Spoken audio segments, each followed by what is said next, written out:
সত্যিকার অর্থে ভোটার নয়। তার বিরুদ্ধে অভিযোগ করার মতো লেখার যোগ্যতা তার থাকতে হবে।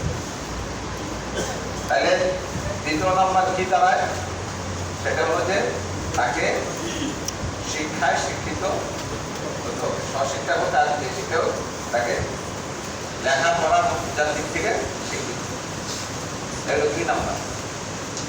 3 নাম্বার হচ্ছে, এটা আমাদের ক্ষেত্রে বিশুদ্ধ, আদর্শের ক্ষেত্রে সুস্পষ্ট আদর্শবাদী হইতে হবে।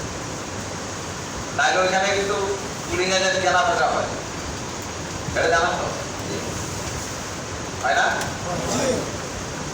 আমি একবার পুলিং এজেন্ট ছিলাম, আমি 96 সালে। যারা আমার আগে অন্য দলের গেছে কি ব্যাপার, সপ্তাহ এলাকায় আমার বলতেছে যে তোমার খাবার দাবার, আমার খাবার দাবার ঠিক মতো আসবে না, আপনাদের কি অবস্থা করবে? তো ওই সময় এক একজনকে 2000